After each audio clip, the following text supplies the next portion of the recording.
Hey everyone, welcome back to the channel. Thank you for being here. My name is Andrew, coming to you from the beautiful Carolinas. Today's topic is going to be, you were existing then, you're living now. Think about that for a minute. Everyone, if you like the content, please like, subscribe, and share. So as the thumbnail mentions, when you were in the narcissistic relationship, you were existing. Looking back throughout the body of the relationship, did you really do what you wanted to do? Did you accomplish what you wanted to accomplish? Were you building a future with this individual or individuals? Did you ever get listened to? Were you ever heard? Did you have a network of friends that grew and grew and grew? Were you paid attention to? Were you validated? Did you feel like you were being a part of a relationship that was going somewhere? All of these answers to the questions I just asked you will be revealed in this video and many more. The point being is, back when you were in the relationship, I can assure you, you were existing, and you were existing many times day to day. What that means is you most likely were walking around on eggshells frequently. You were certainly being devalued once the euphoric stage ended. In other words, once that wedding ring was on your finger or your spouse's, or once you loaned them money, or once you signed a contract and went into business with them. All of these things happened, but you found yourself existing because you weren't being paid attention to. The individual who you're thinking of, their smartphone was more important than you. Tough love, but it's real. Most likely they had multiple smartphones, and what they were doing, whether you knew it or not, was they were communicating with other individuals all over the globe on social media, perhaps dating apps, perhaps usual platforms that people use. I'm not going to mention what they are, but they were getting supply. And many times you would be with them, let's say at dinner or on the couch watching a Netflix documentary or something like that, or on vacation or in a car, wherever you were. And this individual would be on their smartphone giving you one-word answers like, okay, great. In other words, they were letting you know that they were completely tuned out and that they didn't care. All they wanted from you was your resources. Let's use the car example. If you were the driver, like many of us were, you were the chauffeur. So you would get from point A to point B, let's say it was a vacation or a trip or a destination. You would be driving.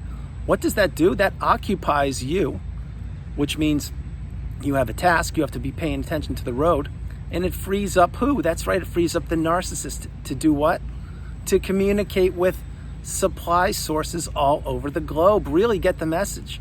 This is what happens each and every time. Same thing. Let's say that you were looking to get a mortgage or get a loan from the bank. Well, you went to the bank with the narcissist because perhaps you were in love and you just were about to get married, or you just did get married, or you're trying to put an addition on the house, whatever it was, or you're trying to fund the narcissist's new hobby, whatever that would be. And that's a whole different video in and of itself. But the point is, the loan that you were looking for, what were you doing? You were doing all the heavy lifting.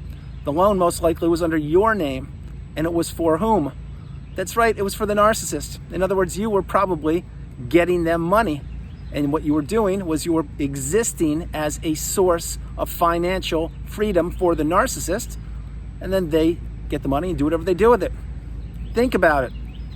Many times you're existing in the relationship, and it's like you're in the ocean and you are floating aimlessly. That's called the narcissistic fog. You don't know what is going on. You don't know which direction is north, south, east, or west.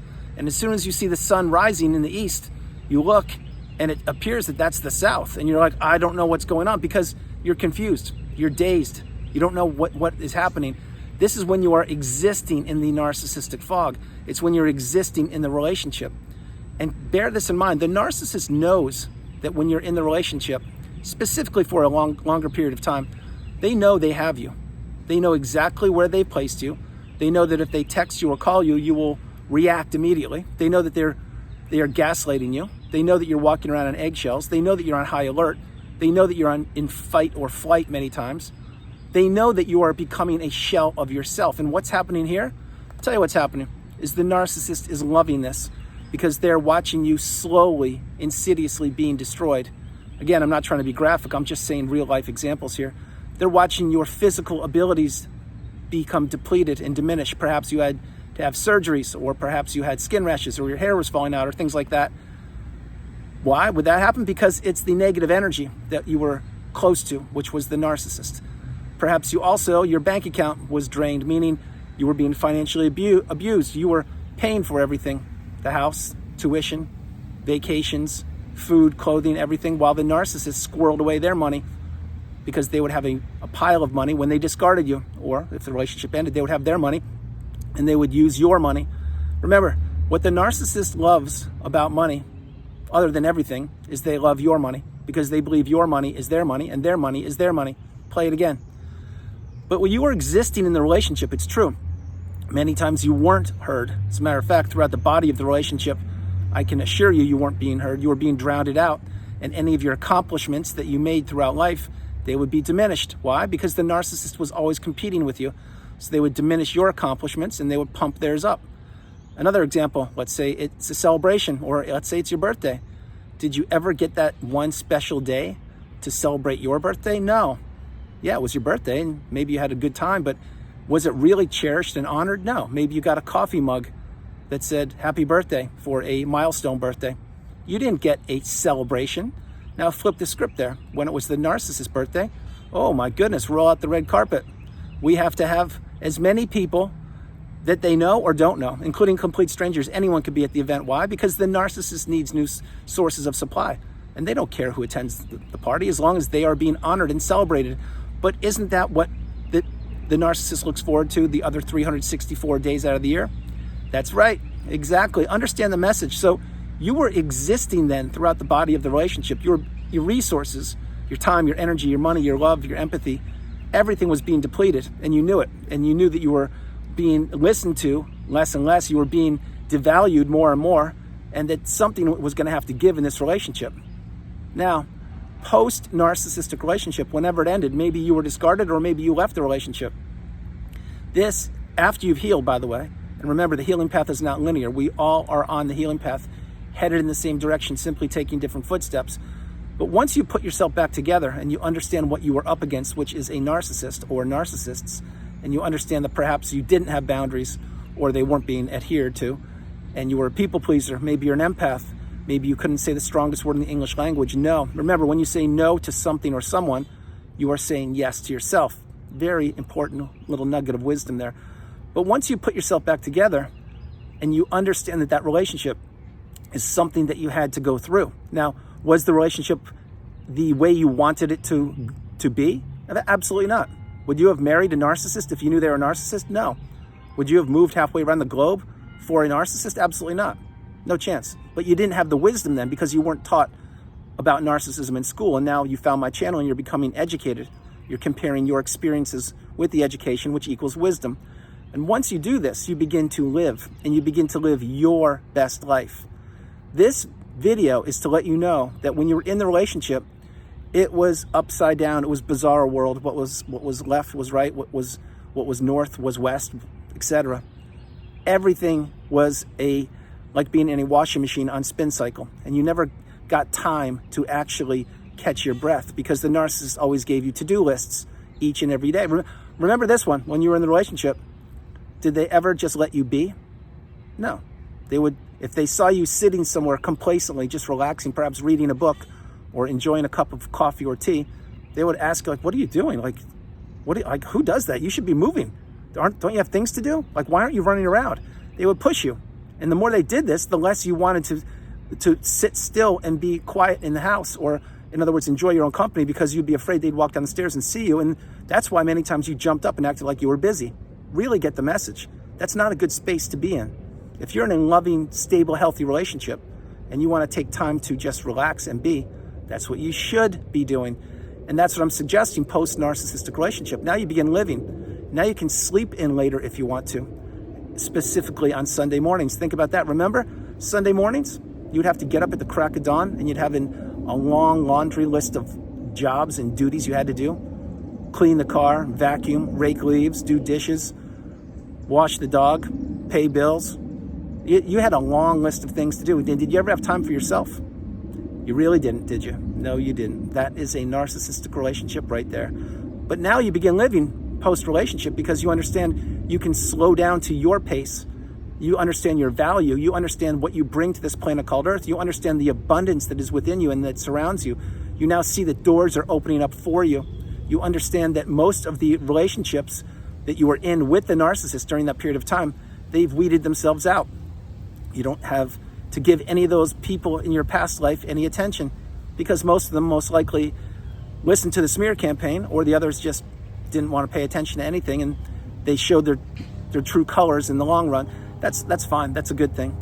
Post-narcissistic relationship, you will find out after you've healed that you have a lot of free time and that you have a lot of abundance within you, and you can change the world. You can take a class, teach a class, read a book, write a book. You can travel. You can create a business. You can create a website. You can strike up new friendships. You can fall in love again. You can do whatever you want to do, and you don't have the cumbersome weight of the narcissist weighing on your shoulders any longer. This is a great thing. Now, when the relationship ends, let's say the relationship has ended recently, that's the last thing you think, because you believe you need the narcissist, and you believe that you have to be with them. That's not the case. The case there is most likely you are and or were in the trauma bond, which is one of the strongest things to break known to humankind, but you will do it. I did it. And if you focus and really understand that the narcissist never had your best intentions at heart, that could really help you understand what narcissism is. But going from existing to living, it's a beautiful thing. It's an absolutely amazing thing to be able to know you can pick out the peanut butter you want in the store. You can wear the clothes you want to. You can have your hair cut the way you want to. You can speak to whomever you want to without being grilled, like, who was that? Why are you talking to them? No one likes them. No one likes you. And not being told all the negative rhetoric. Your energy returns. Your cup gets full. Things begin to happen to you when you've healed properly. Remember, again, the healing path, it will take time. It will take a mountain of work. But in time, in your time, you will heal. Nobody on this planet can tell you when you will heal. There's not one person. If someone tells you that there's a time frame when you will heal, I'm suggesting strongly you don't listen to that advice, because we all are independent, different people. Your fingerprint is what makes you you. Your life experiences are what make you you. So to heal properly from a narcissistic relationship, it is not like if you broke a bone in your arm and it heals the same way for virtually all of us. There's a time frame there. Narcissistic abuse is a whole different thing, because most likely you have to learn what it is, how it affected you, and you're going to have to heal childhood wounds, etc. And this is all work that you will have to do. Believe me when I tell you. So again, nobody can predict when you will heal, not one person. And if someone's telling you that, it's not sound advice. So guys, understand the message. You went from existing to living. That's a beautiful thing. It's an amazing thing when you get there, when you get to the pinnacle, the mountaintop of indifference, when you flat out look back at the relationship and say, yes, I had to go through it. It was challenging. It almost took me down, but it didn't. And here I am in the third version of me, galvanized, stronger than ever, and contributing back to the planet. Guys, I hope you liked the video. I loved doing it from the beautiful Carolinas. This is Andrew. Namaste. Have a great afternoon. Stay true, stay blessed. Continue to become awakened and aware, and understand that you are the priority. You come first, second, and third. No matter where you are on the planet, you are not alone. Remember that. You are not alone. God bless you. I love you, and I'll talk to you tomorrow. All right. Bye, guys.